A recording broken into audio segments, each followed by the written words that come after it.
নমস্কার, আমি সুমিতা শাস্ত্রী। আজকে আবার এসেছি নতুন এক বিষয় নিয়ে আলোচনা করতে, নতুন এক তথ্য আপনাদেরকে জানাতে, যেটা আপনাদের নিত্য নৈমিত্তিক জীবনে অনেক কাজে দেবে, অনেক উপকারী এবং সহজ পদ্ধতি।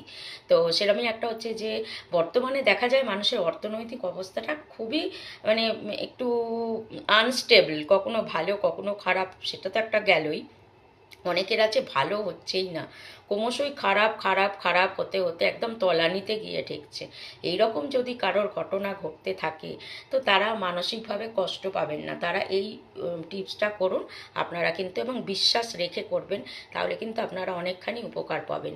এই টিপসটা হচ্ছে যে প্রত্যেক শুক্রবার করে সন্ধ্যাবেলায় তুলসী মঞ্চে ঘিয়ের প্রদীপ আপনাকে জ্বালতে হবে, এবং আপনার মনস্কামনার কথা তুলসী দেবীর কাছে আপনাকে প্রার্থনা করতে হবে যে আমাকে এই সমস্যার থেকে মুক্ত করো। আপনার যেটা মন চাইবে আপনি সেইভাবে সেটা বলবেন, কিন্তু প্রত্যেক শুক্রবার নিয়ম মেনে সন্ধ্যাবেলায় তুলসী মঞ্চে ঘিয়ের প্রদীপ জ্বালতে হবে। তেল টেল দিয়ে জেলে দিলেন বা কোনোবার একটা মোমবাতি জেলে দিলেন তা নয়, নিয়ম করে ঘিয়ের প্রদীপ আপনাকে ওখানে জ্বালতে হবে।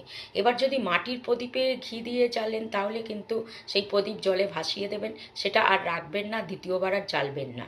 আর যদি আপনি পেতলের প্রদীপে জ্বালেন বা স্টিলের প্রদীপে, কোনো মেটালের প্রদীপে আপনি ঘি দিয়ে জ্বালেন, তাহলে সেটা আপনি আবার দ্বিতীয়বার ব্যবহার করতে পারবেন।